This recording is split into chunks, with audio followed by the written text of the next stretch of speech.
Está doctorado en Geografía e Historia e Historia do Arte. Ten artículos varios sobre a Catedral de Lugo. A tesis doctoral foi sobre a Catedral. Ten artículos tamén sobre o resto da diócesis. E a razón de que está ele aquí é por ser o director do Museo Diocesano. Ten mellor que ele, tendo o crismón, estando o crismón depositado no Museo Diocesano, que sexa ele o custodio, o que é máis doctor en Historia, que nos fale do contexto sociocultural, sociorreligioso do crismón, os orixenes do cristianismo aquí na zona de Quiroga.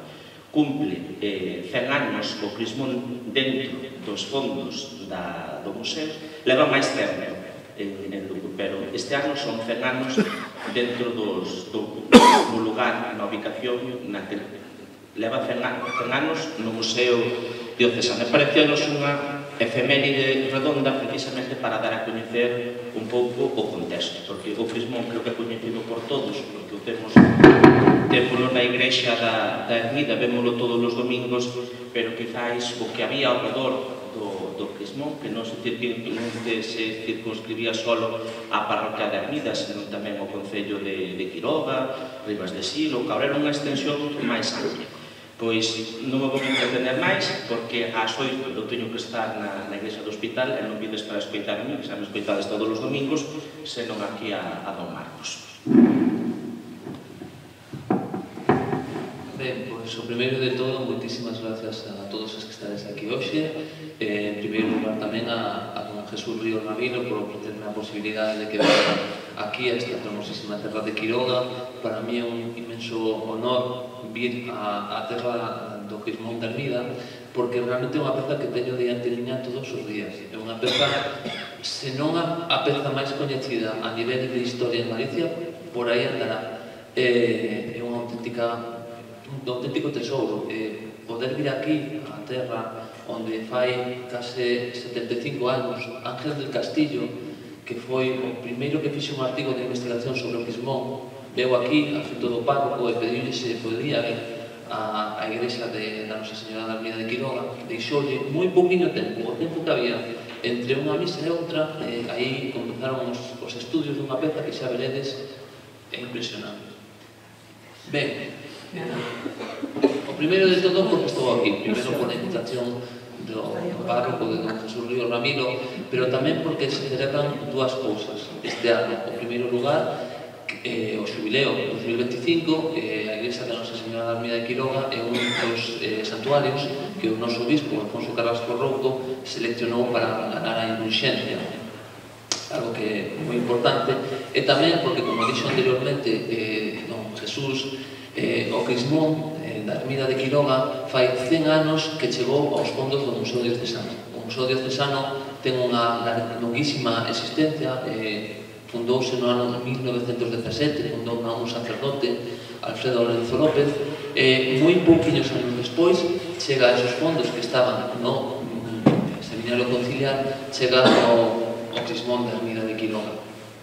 E por estas dos efemérides creo que é moi axeitado. E de feito, eu tamén, como director, un dos meus traballos é poñer en valor as pezas que temos no noso museo, un museo que ten máis de 5.000 pezas, e que xa de antemano lles invito a que veñan a verlo, e que ali, se queren, pregunten por min, chamo Marcos Calles, que con moitísimo gusto todas as persoas da diócese, ensinar a todas, pero as dióceses en concreto, gustame tamén tratalas con un especial cariño. Ben, cando falou comigo con Xesús, dicíame que quería que me centrara no contexto que rodea ao crismón, porque pensaba que o crismón coñecede ben, e eu digo, como vou facer para que sea un poquinho entretenido, para non dar moitísimas fechas, moitísimos datos, moitísimos nomes, e o que pensei foi facer un recorrido polas principais aportacións que nos falan do contexto histórico desta zoa da Ermida, de Quiroga, de San Salvador, a través da propia historia do crismón na nosa institución. Agora mesmo, o crismón está na zona máis importante do noso museo. Eso que ven aí é a nave ao triforio, ao lado da epístola, o Crismón da Esmida está no sitio máis importante, no único lugar que temos no museo, que é un lugar moi pequenino, pero o que é o Crismón ten incluso un asento para poder velo e un pequeno espacio para poder falar dele. Como vos digo, é unha peza clave non só de Galicia, non só de España, sino de Europa. Non fai moito, fixose un importantísimo congreso en Treveris en Alemania, e pediron incluso esta peza para que pensamos o importante que é. Dende cando está o museo así? Este museo inaugurouse a nova exposición no ano 2017, o sea que levamos 8 anos. E esos 8 anos é como leva aí este Crismón, pero originalmente fai uns 30 anos chegaron as coleccións do museo ao triforio da catedral, ao claustro e á sala capitular. Como se veía entón o Museo Diocesano? Veáise como vedes aí, dunha forma moito máis diáfana, non había esas estruturas de cor negro, víase o que é a pedra desa, eso sería a zona do triforio, e o noso Crismón de Quiroga, o voso neste caso, estaba no outro lado, no lado do Evanxeo, e como podedes ver aí, o Crismón estaba tapado por unha vitrina, estaba en posición vertical, e no riba dunha mesa de cor vermella. Isto fai aproximadamente uns 30 anos que chegou á catedral, que é o momento no que se mesturan as coleccións do Museo Diocesano e as coleccións do Tesouro da Catedral. Ademais de isto, habería que sumar os depósitos que deixan algúns párrocos que son móviles porque poden usarlos cando queiran, de todo iso xuntaría só que a colección de esos 5.000 pezas que, como digo, non son do museo, pero que están aí. Como vos digo, en ese momento o Crismón estaba arriba dunha mesa moi pretiño do sector 4, como vedes aí. A peza que ten encima é un expositor de Santa María de Meira que estaba moi pegadiño o que é a entrada que vai á Torre Norte. Pero decidiuse no ano 2012, máis ou menos, pechar o museo e facer unha reforma integral que a que vedes agora mesmo, e nese íntere, entre o ano 2012 e o ano 2017, pechouse o museo a todas as pezas menos ao Crismón. O Crismón puxeronlle unha medida de seguridade aparte e como tamén se facían a subida o que era un paseo polas nubes, fixose a primeira medida de seguridade, outro tipo de vitrina. Tamén podedes ver aí que hai unha persoa vendo unha especie como de medalla que vou ensinar agora, e como vos digo, o Crismón foi a única peza que recordo que se seguía exponendo. Por qué? Porque é unha peza que moitísimos investigadores e investigadoras querían vela e por eso puxose unha medida de seguridade aparte. Aquí temos esa medalla. Traigo aquí porque o Crismón está tantas veces reproducido, mimetizado, sae en tantísimos medios de comunicación que, como vos digo, eso que vedes aí é unha reproducción dunha medalla do 5º Encontro Ecuménico Europeo que se celebrou en Santiago de Compostela entre o 13 e o 17 de novembro do ano 1998. Unha fecha moi relevante porque foi cando se celebrou a exposición Galicia no Tempo, onde sí que estivo o Crismón. Ben, e como vos digo, onde estuvo a maior parte do tempo o Crismón da Esmida? Pois non na catedral, no Seminario Conciliar de Lugo. Estivo en varias localizacións, pero en concreto na planta intermedia había unha gran sala onde se foron colocando por categorías as pezas. En concreto, o Crismón da Esmida de Quiroga estaba na sección epígrafe. Xa sei que coñecedes ver esta peza, pero vou dicir algunha cousa que me parece moi relevante. A primeira de toda é o material do que está feito. Mármore. Dice que pode ser das canteiras de Oincio ou Lóuzara, pero é unha peza de mármore verdadeiramente imponente. O tamaño, moi grande. É un Crismón que ten 95 centímetros máis ou menos de diámetro, 6 centímetros de grosor, e as letras que circundan toda a peza están entre 4 e 5 centímetros. É unha peza imponente. Non ten un paralelo que eu recorde con ninguna outra. Si que hai moitos Crismóns, pero deste tipo, ningún. E que iconografía ten? A iconografía aparece o que é o Crismón, o anagrama de Cristo, as dúas primeiras letras do nome de Cristo en grego, e tamén outras dous letras do alfabeto grego, alfa e omega, principio e fin. O xi e o ro, que serían ese anagrama de Cristo, E, como digo, esta é unha peza que imos ver, é unha peza moi culta, que se cree que ten que ser unha comunidade cristiá, pero ademais unha comunidade cristiá culta, porque mezcla o grego co latín, que imos ver que está todo ao rededor. Como é pola parte de atrás o crismón? Aí podedes ver unha imaxe que está na revista Larouco, número 6, feito o artigo por José María Anguita Jaén. Por detrás non ten nada, está repicado, sí que hai unha, non sei se podes ver aí unha flecha de cor azul, porque ten unha perda importante de material pola parte de atrás, xusto na parte onde pon auga. Como vos digo, non ten ningún tipo de figuración a parte de atrás. Esta foto, por certo, é moi importante, eu creo que se fixo en torno ao ano 1984, porque, como veramos despois no artigo de Jaime Delgado, aparece o crismón movido por un lado, e sería esa parte. Moi importante, pensamos que do crismón sabémoslo todo, pero este crismón inclúe unha inscripción. Esa inscripción literalmente pon augum biliti est arcenti pondera cedan plus es quod propia felicitate nitis. E ollo, porque pon claramente arcenti, non argenti. Digo porque un dos cousas moi boas que ten o crismón é que ten moitísimas investigacións. Moitas delas beben de investigación do pasado. Por exemplo, Ángel del Castillo. E como vos digo, creo que teríamos que respetar moito máis a peza, porque non pon argenti, pon argenti. Non creo que sea unha cousa baladí. Moitas veces vai a ser que pon argenti os investigadores, pero non o pon. Algún investigador, recordo que dá alguna explicación desto, de por que a xente pon ese outro nome, que sería mezclado con plata, pero argenti existe. E logo falaremos disto. Ben, vamos ver a peza. Aquí a tedes o crismón da ermida de Quiroga, unha maravilla, un dos tesouros de España. Como podedes ver, está moi ben conservada. Isto é moi importante, porque creo que este estado de conservación tan bo que ten, porque ten en conta que esta peza ten 1600 anos, incluso máis, 1600 anos, está impecable. Isto quería decir que eu creo que na parte de fora dunha igrexa non podía estar. Tiña que estar guardada, conservada, que está a parte do centro está impecable. Sí que é certo que vos dixen antes, que onde está esa flecha azul ten por a parte de atrás unha perda moi importante, que é xusto onde pon a palabra auto. E vamos a facer un pequeno recorrido, a ver se o leído aquí, porque collín por onde foi pasado este crismón de Quiroga para facerse tan famoso, e vamos a ver que aportacións nos fan os investigadores e as investigadoras con respecto ao crismón. Aquí temos a primeira, Galicia no tempo, ano 1991, levárono a Santiago de Compostela, ao mosteiro de San Martín Pina y Pestá, xusto ao lado da Catedral de Santiago de Compostela. Cousas que vemos na ficha catalográfica.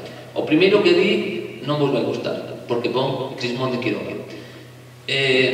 Por que digo que non vos vai gustar? Porque sei que este ven da igrexa de Nosa Señora da Ermida de Quiroga, pero é que quedoulle ese nome e ímolo ver en tantos sitios que é moi difícil quitarlo da cultura popular, pero somos moi conscientes deste crismón, porque temos incluso noticias de cando chega de Nosa Señora da Ermida de Quiroga.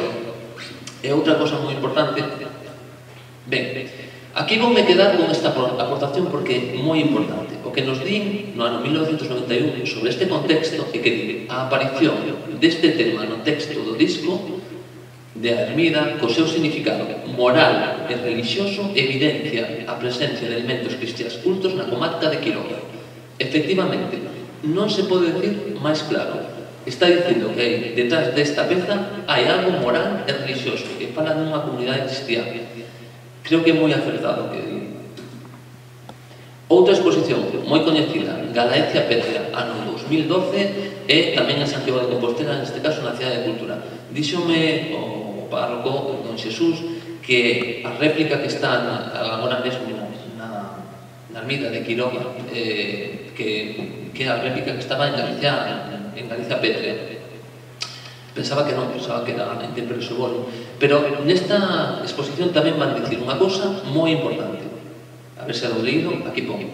Non só foi alleo ás preocupacións teolóxicas e doutrinais nas etapas formativas da ideoloxía cristiá, e máis, xogou un papel activo nelas o crismón de Quiroga, que se converta así nunha representación en pedra das inquietudes das clases altas galaico-romanas adheridas ao cristianismo, recollidas nas actuacións e obras de personaxes como Exeria, Itacio, Orosio, entre outros, ou na existencia mesma da herexía dos priscilianistas, así como pola súa elaborada factura e carencia de paralelos. Fixadevos que é moi claro, falan de inquietudes das clases altas de ideoloxía cristiana. Creo que tamén é moi acertado o que está dicindo. Está dicindo que detrás desta peza que tedes que ter en conta que é única, non hai paralelismos. E temos que saber por qué, pero que detrás disto hai unha intención, sobre todo cristiana, unha identidade cristiana moi forte. Outra exposición, a última, Intempore Suorum, seguro que a coñecen, no ano 2018, en Ourense, en varias localizacións, tivo moitísimo éxito, foron miles de persoas e que incluso creo que tuvieron que aumentar o tempo da exposición do éxito que tuvo. Pois esta é a página principal de Intempore Suorum e, como vedes, aparece o propio Quismón.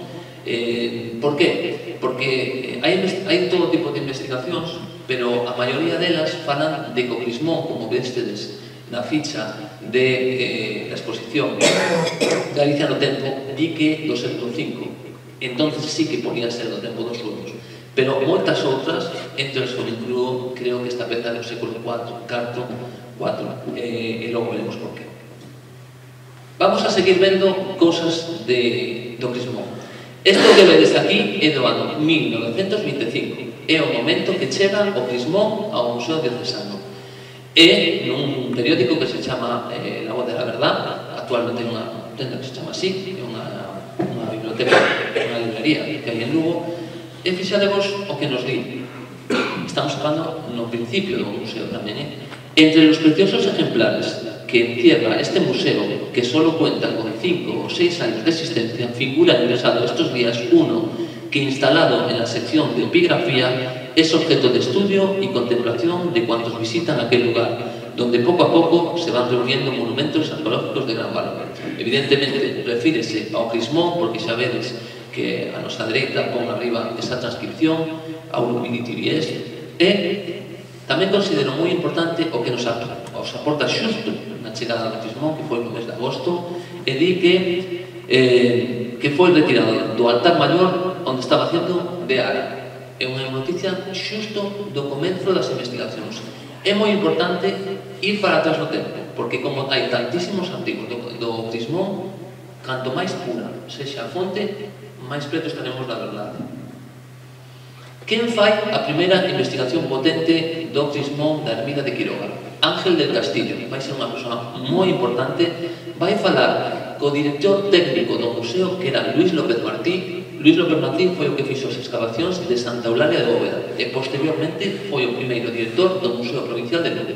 Ben, pois Luis López Martí vai falar con Ángel del Castillo, el vai facer a primeira análise do Quismón. Xa vedes que el pon que do século V, e isto que vai facer é que moita xente vai copiar que el puxo.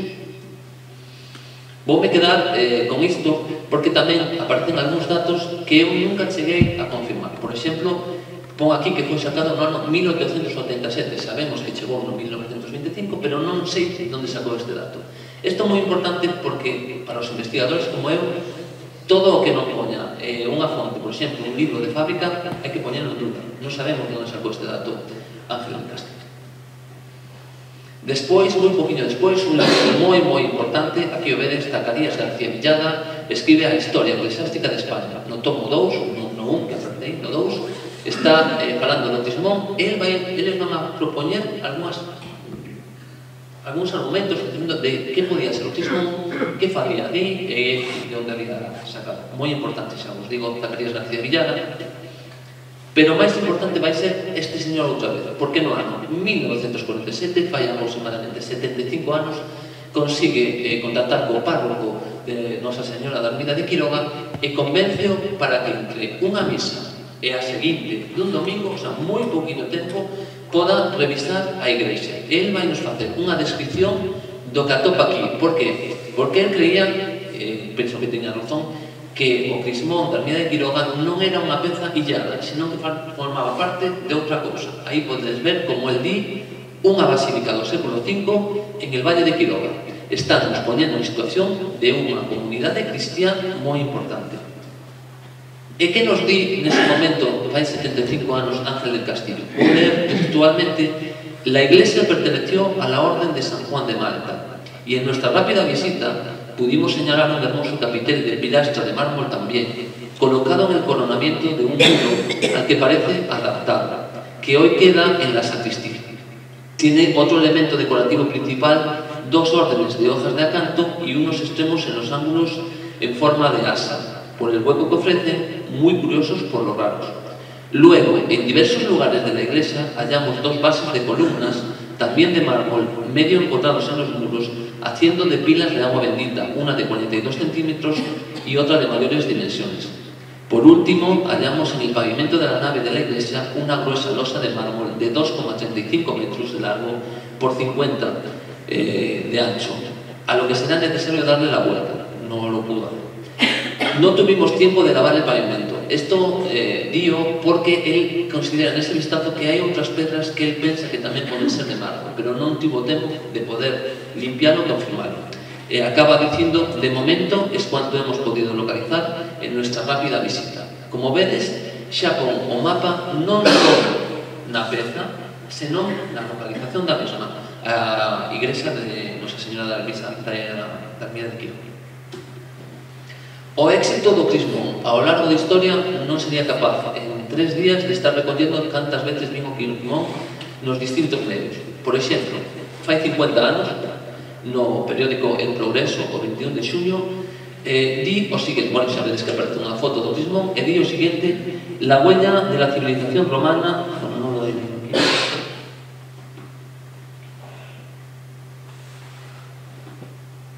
non estropeo aí, non?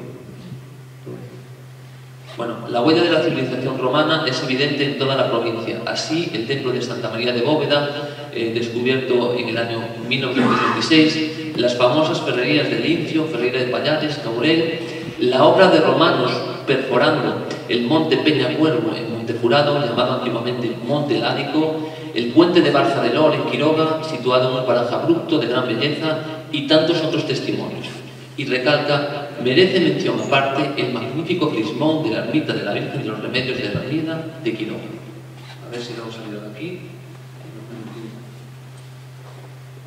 Está bien. Ben, vamos a avanzar só un pouquiño. Poucos días despois fixaremos o que pon de novo o Progreso. E tamén en 1975, o 19 de xullo, dimos el crismón de Quiroga dentro de Tesouros Lucenses. Como vos digo, todos os periódicos, todos os xornais, non só de Galicia, senón a nivel de España, tamén falaban deste crismón, que era un hito dentro da cultura paleocristiana. Pero merece mención aparte este señor, Jaime Delgado, sacerdote da diócese de Lugo, persoa que coñecín e que aprecio moito, autor de libros como, por exemplo, a orixe da Iglesia lucense, o paleocristiano en Taboada, la Biblia na iconografía petralucense, e podería seguir e seguir. Pero este señor vai facer a primeira investigación, para mí moi rigurosa, sobre o crismón da Ermida de Quiroga. E o que fai tamén é recoller o que outros dixeron, pois se chama un estado da cuestión. El aquí vai propoñer que pudo pasar na Ermida. Ben, el reflexa 3 hipótesis de outros autores. Isto é moi importante. A primeira delas, vencellada a Ángel del Castillo, adornos dunha fachada dunha igrexa paleocristiana. Algo así como isto. Aquí podemos ver un crismón nun muro, non é que se parezca moito ao noso crismón, pero sí que podemos ver como sería a proposta de Ángel del Castillo. Eu xa digo que non o creo. Non o creo porque está en demasiado bon estado. Segunda hipótese: mesa de altar ou dedicación dunha igrexa. Isto dio García Villada na súa Historia Eclesiástica de España. E a terceira, que a propón Helmut Schluth. Helmut Schluth foi un famoso investigador alemán que se centrou nas pezas arqueolóxicas que había en España. Ele di que pode ser unha mesa de ofrendas. Pero o noso investigador, Jaime Delgado Gómez, vai facer unha cuarta, que ten unha función funeraria. Aquí podes ver un sartego onde temos ata 4 crismóns, por certo, que ningún se parece moito ao noso. Porque o noso, non sei vos fixastes, despois ímolo ver, o noso ten varias cousas moi curiosas, e que non ten simetría. Se falamos do rock, que parece unha P, está máis pretiño dunha das aspas do chi, aí vemos que hai unha simetría. O noso crismón de Quiroga, da Ermida de Quiroga, non. Pero, bueno, estas son as 4 compostas que el reflexou do que podía estar pasando nesta zona. En este momento temos que falar un poquinho do cristianismo. Cando empezou o cristianismo? Pues, obviamente no século I despois de Cristo. Aquí, por exemplo, en Galicia coñecemos todos a tradición da evangelización do apóstolo Santiago Mayor en Galicia.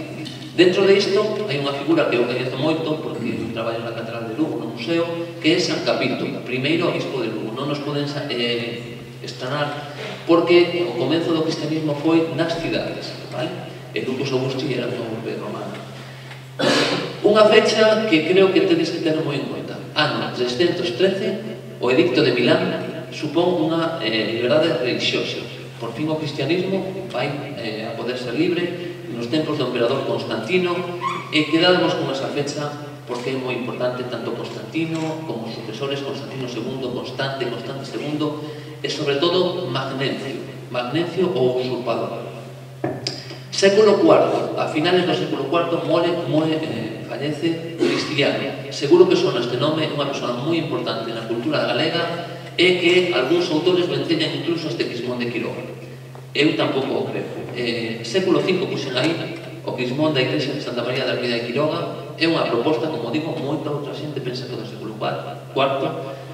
Ano 569, Concilio Lucense, erradicación das herexías de Prisciliano. Logo veremos un documento isto.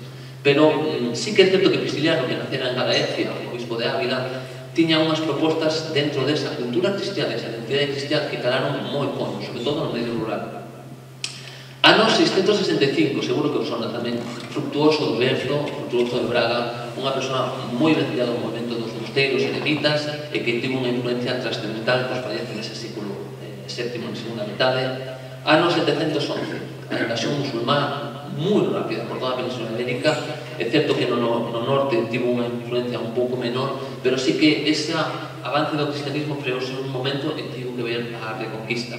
Odoardo, outra persona moi coñecida, segunda metade do século VIII, foi o que reconstruiu a Basílica de Santa María de Lugo, e tamén se di que chegou a estas terras, que baixou incluso ata Braga. É un personaxe moi importante dese século VIII, e para esta zona, no vídeo, que a mediados do século IX, 900 e pico, consegue que Quiroga pase da sede lucense, logo falaremos do parroquial suelo, a sede asturicense. Moi importante, o Imperio Romano, que ten que ver con Quiroga? Pois moitísimo, como xa sabedes, hai moitísimos restos desa influencia romana, entre eles unha había 18, as minas, é que Quiroga é unha zona moi privilexiada, estratégicamente moi importante. Para que vos fagades unha idea, está xusto a mitad de camino entre Astorga e Braga, pola vía de Zauria. O Imperio Romano comeza no ano 27 a.C. con Octavio, xa sabedes, a historia sobre Marco Antonio e Cleopatra, e finaliza no ano 476, no século V. Co cal o crismón da Ermida estaría na parte final do Imperio, na decadencia do Imperio Romano. Onde pertenecería esta zona de Quiroga? A provincia de Galaecia, que seguro que vos sona, despois verémola. É moi importante a vía 18, a vía que vai a Braga dentro do itinerario antonino. E tamén quero falar un pouquinho, moi pouco, do reino suevo, que xa sabedes que comeza a principios do século V. É a única vez que eu teño constancia de que Galicia é un reino independiente, tan incluía o norte de Portugal. Isto vais a acabar xa no ano 575, cando son conquistados ou asimilados polos visigodos. Na etapa final, a religión dos suevos foi o cristianismo. Anteriormente tamén tiñan o arrianismo, que era unha versión que tiña, sobre todo, unha idea un pouco distinta da divinidade de Xesús. Moi importante, Quiroga aparece no parroquial suevo do siglo VI, aparece vencellado a Lugo, e o parroquial suevo serviu como fonte para a historia da organización eclesiástica antiga de Galicia. Que nos quere dicir todo isto? Que temos unha zona, Quiroga, Ermida, con unha influencia romana clarísima, con unha comunidade cristiana asentadísima e xa totalmente comprobable de forma positiva con fontes blandas, como parroquial Suevo, e con unha peza que todo o mundo di o mesmo, que é moi importante pensar que é única. Como se cristianizaron as terras durante o Imperio Romano? Que pasou aquí? Por que había esta comunidade? Hai tres formas fundamentais, hai varias, pero tres fundamentais. A principal, empezar por as cidades e núcleos de poboación importantes. Aí estableceronse as primeiras iglesias episcopais, por exemplo, foi o caso de Lugo, Lucus Augusto, o que vos dixen antes, con esa figura tradicional de San Capito. A segunda, que eu penso que esta pode estar vencellada a Quiroga, a través dunha vila romana cuxo señor fose cristiano e facían da súa casa unha domus eclesial, vale? Seguramente esta poda ser, non sabemos se é certo, pero eu penso, teño a sensación de que a comunidade cristiana que había aquí en Quiroga, en Armida, en toda esta zona, era máis importante que unha sola casa dun señor que fose rico.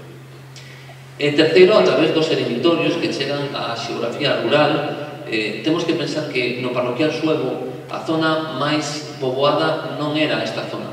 Temos que irnos, por exemplo, a zona de Tudense, a zona de Vigo, por exemplo, unha zona, aí había moitos núcleos de población, esta zona sí que había varios, pero non era unha zona especialmente poblada.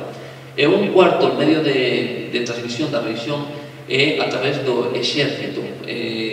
Esta era unha zona moi importante polo tránsito da vida 18, tamén pola minería, e tiñamos moi cerca, moi pretiño, a Leño Sétima Lleguina. Como digo, hai outras formas de chegar á religión, pero, por exemplo, con respecto a esta última, ali en Lugo temos a Casa do Mitreo que chegou con unha persoa vencellada ao que era o exército. Como vos digo, eu creo que debería haber alguna outra, porque o caso de Quiroga é moi especial. Verémoslo despois. Pristiliano, como vos digo, moitas veces falase de Quiroga e de Pristiliano. Non sei se isto é certo de todo. Pristiliano vai falecer no ano 385 en Treveris, a finais do século IV. Dice que naceu en Galaecia, tamén se di que está enterrado en alguna locación moi importante de Galicia, foi bispo de Ávila, e na etapa final da súa vida predicou no noreste peninsular e as súas ideas calaron moi hondo na xente. Sobre todo eran unhas ideas moi políticas no sentido de que falaba de que había unha opresión por parte do poder e por iso chegou a moitísima xente. Faleceu en Treveris, Alemania. Treveris, se non o coñecen, está moi pretiño de Luxemburgo, na fronteira con Alemania. E o seu falecemento foi protestado por numerosos obispos, por exemplo, San Agustín. Tras a súa defunción, o pristilianismo estivo moi vivo en Galaecia, e de feito xa vos digo que é unha figura que aparece na propia cultura popular de Galicia. E aparece vencellada a súa erradicación a exposición do Santísimo Sacramento da Catedral de Lugo. Isto poño aquí porque xa sabedes que o propio escudo de Galicia é un cáliz con unha sagrada forma exposta que nos fala da verdadeira e real presencia de Xesús nas especies consagradas. Aquí vemos a ver un documento. Este documento está no arquivo da Catedral de Lugo e fixadevos o que di a nosa esquerda. Iglesia de Lugo es fundación de los apóstoles, fue metropolitana y desde la extirpación de la herejía de los pristilianistas existe descubierto el Santísimo. Como vedes aí, xa no medio pusen unha raya que pon herejía de los pristilianistas. Como vemos, tiña unha idea un pouco distinta de que Jesús estaba presente no Santísimo Sacramento, que na Catedral de Lugo ten o privilexio de estar sempre presente no altar maior. Galaecia, onde pertenecía Quiroga, estaba dividida en tres conventos: Lugo, Braga e Astúrica. Como digo, inicialmente vencellábase a Lugo, ainda que posteriormente foi a sede de Astorga. Estaba totalmente organizado xa no século III, e con anterioridade a eclosión monástica da zona, con San Frutuoso, xa estaba implantado o cristianismo nun contexto romanizado. Isto que quere decir que xa moito antes de San Frutuoso, que como dixen antes, era do século VII, aquí xa había comunidades cristianas. A riqueza mineira foi determinante para a cristianización na época do Tardo Imperial. Seguramente sí, ainda que eu penso que hai outras razóns, vale? Por exemplo, geográficas. As primeiras referencias cristianas máis alá de San Capito son de mediados do século III, nas cartas de Cipriano de Cartago a Astorga, co cal temos unha constante que moi pretiño de aquí, hai unha constancia con fontes positivas, en este caso brandas, de que xa había comunidades cristianas. A decadencia do Imperio Romano fai que a administración se dirixa hacia o ámbito eclesiástico, como veremos despois, e a organización con cidades e centros secundarios, este sería o caso de Quiroga, falaban dun complexo paleocristiano de certa relevancia nos séculos IV, V, O parroquial suevo, vou falar moi por encima, pero no parroquial suevo sí que aparece Quiroga, sí que aparece vencellado a Lugo, e hai unha lista nese parroquial suevo duns 13 dióceses. Fixadevos nese mapa, o que vos dixen antes, Quiroga aparece, bueno, non sei se podes ver, Lugo, Baixo Miño, Vese o Xil, pois aí aparece Quiroga, que conoces mellor que eu, a xeografía, pero fixadevos como hai moitos núcleos de población cerca do Atlántico, na zona de, vamos decir, Vigo, Tui, toda esa zona, como hai moita máis población que Quiroga, o cal nos ten que facer pensar por que aquí hai unha peza tan importante. Vou falar moi poquinho desto porque ao final o que vou facer é presentar unha proposta para que se algún de vos despois quere decir algo que podamos participar e que non sea só un monólogo aquí de Marcos Calles, pero bueno, xa o sabedes, aquí tuvo unha importantísima relevancia a Orden de San Juan. Aí vedes que este é un mapa do século XVIII da diocese de Lugo onde non aparece Quiroga, aparece encomienda de Quiroga, non aparecen as poboacións, porque xa sabedes que desde o século XII esta Orden de San Juan de Xerusalén, a Orden de Malta, pois implantouse aquí e, como vemos, estuvo aquí durante moitísimos séculos. A Orden de San Xoán de Xerusalén pertenecían a San Salvador do Hospital e a Santa María da Ermida de Quiroga. Esta encomenda de Quiroga é unha das que se dividía este territorio de San Xoán de Xerusalén, que eran tres importantes encomiendas. A sede central estaba no Castelo dos Lobais. A encomenda de Quiroga tiña un número significativo de igrexas localizadas na diócesis de Lugo, Astorga e Ourense. Nosa Señora da Ermida era anexa al Priorato de San Salvador del Hospital. Como vos digo, a historia da Orden de San Xoán de Xerusalén, hai unha publicación de López Pombo, os documentos sobre esta orde. Hai moitísimo, bueno, tedes moita sorte na zona de Quiroga, porque hai moitísimas investigacións. Recordo, por exemplo, Isidro García Tato, o propio libro do Moso Párroco, que parece moi interesante. Todas elas falan desta encomienda de Quiroga, da que temos a sorte, fa que pouquiño, Xesús publicaba nas redes este sello, que me parece moi importante que se poña en valor esta historia de Quiroga. Este é o sello da encomienda de Quiroga, que está na sala capitular do museo, na primeira sala do museo. É un selo bellísimo, se non recordo mal, porque xa fai tempo que non fun, pero esta mesmo escudo, vémolo por exemplo no retablo de San Salvador do Hospital, no retablo. Como podedes ver aquí, isto está nunha vitrina, o sea, se alguén quixese tocarlo non se pode, pero se alguén quere velo, podemos facer unha foto. Como vedes aí, este sello da encomienda de Quiroga tamén ten unha parte de ferro, está datado do século XVI. É unha verdadeira xoia porque nos fala da propia historia desta zona de Quiroga. Tamén temos aquí outros sellos, por exemplo, da encomienda de Porto Marín, en este caso que sería outras das que está vencellada a San Xoán. Realmente nesta comunicación non quería meterme moito na parte da historia que eu máis coñezo, que son os séculos XVII e XVIII, pero hai moitísimos documentos da zona de Nosa Señora da Ermida. Estive buscando un que me fixo moitísima ilusión, porque espero que vos tamén. Isto que vedes aquí está en Madrid, é do ano 1761, e vedes que pon fala da Nosa Señora da Ermida de Quiroga, da jurisdicción. Aquí vimos que é provincia de Ourense. Isto é unha cousa moi curiosa, non porque non sepamos que pertence nese momento a provincia de Ourense, senón porque esta zona de Quiroga e a Ermida estivo en todas partes. En Lugo, en Astorga, en Ourense, sin diócese, con diócese. E como vedes aí, dinos claramente que pertence a provincia de Ourense, e moi claramente, xa o podes ver na nosa dereita, que pon Reino de Galicia, non sei o podedes ver. Que é o que fan aquí? É un interrogatorio a todos os vecinos desta zona. Non había moitos. No ano 1880 recordo que había 67 casas entre Nosa Señora da Ermida e San Victorio, que quedan ao lado. Por que digo que vos pode facer ilusión? Porque seguramente os que están aquí firmando sean algún dos vosos ancestros. Apelidos como Teixeiro, López, Rodríguez, Losada, e tantos que hai aí, Saavedra, Quiroga, todas estas son as persoas que firmaron esa nova distribución onde cada un dos vecinos iba casa por casa dicindo o que tiñen, as hortas, os ferrados, todo. E como vos digo, seguramente algún destos serán parentes vosos. Vamos a avanzar un poquinho máis. No 1870 está o famosísimo editorial de Madoz. Aí aparece Nosa Señora da Ermida, e vou vos ler só a parte de arriba, o que pon feligresía en la provincia de Lugo, xa non está movéndose. Diócesis de Astorga, Partido Judicial Ayuntamiento de Quiroga, sobre la derecha del río Quiroga, con buena ventilación y clima, se compone de las aldeas de Ermida e San Vitorio, e conta con 67 casas.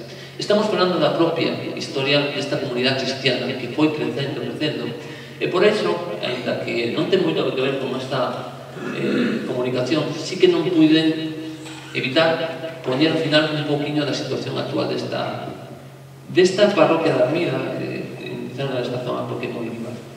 Ben, no último tercio do século XIX, a Ermida pasa a diocese de Lugo. Aí tedes un mapa de Tomás López, que é do século XVIII, pero neste caso xa pasaría a formar parte da diocese de Lugo, que é onde está agora mesmo, co cal fai máis ou menos uns 150 anos, máis ou menos, dinse varias fechas, por exemplo, ano 1874, se non me confundo, ou 73, pero os bens, o século XIX foi moi complexo por a desamortización e os semellantes, os franceses, que como sabedes, fixeron estragos nesta zona tamén, no ano 1809 quemaron un arquivo, se non me confundo, o arquivo de la encomienda de Quiroga. E como vos digo, no último tercio do século XIX pasa a diocese de Lugo. Vou facer só unha pequenísima mención da situación actual, porque é unha parroquia moi viva, 4 fotos, e logo vamos a falar dunha hipótese moi importante que me gustaría que pensades. Ben, esta é unha comunidade superviva, fai moi poquinho, ano pasado, xa sabedes mellor que hoy, foi a coronación canónica da Virxe dos Remedios da Ermida, o día 9 de setembro, aí tedes esa hermosísima, preciosa imaxe, e temos tamén o noso obispo Alfonso Carrasco poñendo esa coroa que tamén é unha beleza e que se presentou o diseño na propia sala capitular, porque é a primeira sección do museo, fixeme muitísima ilusión velo. Aquí temos unha imaxe do noso obispo, tamén está Don Xesús, tamén vemos o vicario de pastoral, entre outros, do momento da coronación canónica da Virxe. É unha comunidade moi viva, me parece impresionante o que pon aquí na Xunta, a incoación do expediente para a declaración de bien de interés cultural de la Romería de Nosa Señora dos Remedios da Ermida. Isto é moi importante, porque eu estou metido noutra declaración de BIC, ese é o traballo que hai detrás, que é a ofrenda do Reino de Galicia ao Santísimo Sacramento. Hai moitísimo traballo para que algo como isto pode chegar a ser un bien de interés cultural, e só xo dan se está moi argumentado, o cal pode estar moi orgulloso desto, porque realmente é moi importante. E dentro disto tamén seguimos con esta comunidade moi viva, porque o santuario de Nosa Señora da Ermida de Quiroga foi seleccionado por obispo como un santuario nos que se pode conseguir en xubilar. Ben, aí tedes o diploma que fixo Francisco Naranjo de Beltrán, parece maravilloso, unha pasada. E ora vamos con unha sección que espero que vos guste, moi cortiña, queda moi poquinho, pero é as hipótesis. E quero que pensedes cada explicación de que o crismón aparecese aquí. Por que? Porque temos que partir dunha cousa. O crismón é único, non ten paralelismos. Hai moitos crismóns en sartegos, en fachadas, pero como noso, como voso, ningún. É unha peza única. Entón, a partir de aí, temos que saber que pasa. Hai unha cousa que fai única a Quiroga e que tedes que pensar. A localización é totalmente estratégica, e non o digo porque sea un auténtico verxel, polo seu clima, polo teu río Quiroga, o río Sil, polas minas de ouro, todo eso está moi claro. Pero cando pensamos eso hai non noutros sitios. Que é o que ten Quiroga que non ten outros sitios? Se eu vos pedise poñer nese mapa da Galaecia a Quiroga, costaríamos moito. No medio e medio. No medio e medio. No medio e medio da vía 18, entre Astúrica Augusta e Brácara Augusta. Isto non pode ser casualidade. Isto non pode ser casualidade. Non é unha hipótese, non estamos dicindo que se acerte, pero creo que é unha liña de investigación que hai que ver por que aquí aparece unha peza que non ten parangón, con unha localización tan estratégica, fixademos, Asturica Augusta, Praga Augusta e Lugo, xusto no centro, e temos que seguir esta línea. E vamos a facer outra hipótese. Non quero dicir que se facer, pero vamos a pensar cal é a orixe dese crismo.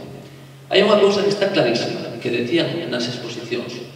Ten detrás unha identidade cristiana moi marcada e de xente que a defende, porque se non a defendese non sería grande, sería pequeno. Defende. Que sabemos do crismón? Hai cousas que son ineludibles. A palabra auro, oro, a forma circular, e que non está adherida a ninguna superficie. En isto estamos todos de acordo. Pero ademais hai unha cousa que é moi evidente no crismón. Aí o tedes. Fixadevos esa parte circular que ten unha sorte como de, parecen perlas, pero ten un nome moi coñecido, moleteado. Seguro que sona esta palabra, o moleteado. Calquer persoa que vexa isto ten claro o que non é, porque ten unha inscripción que di claramente: o ouro é vil. Isto non é ouro, todo o contrario. Que é iso? Unha moneda. Todas as monedas de unha época do Imperio Romano tiñan esa sorte de perlas como a que vedes aí no crismón. Pero fixadevos, volvo a repetir, o crismón dio claramente: isto non é ouro, todo o contrario. Só quedaría pensar, se temos unha moeda, en que moeda se pudo poñer un crismón cristiano por todo o mundo. Non é moi difícil. Antes nos dicía unha fecha, ano 313, Constantino I le fai propón, homologa a liberdade religiosa e vai utilizar os cristiáns ou o crismón para coller esa comunidade.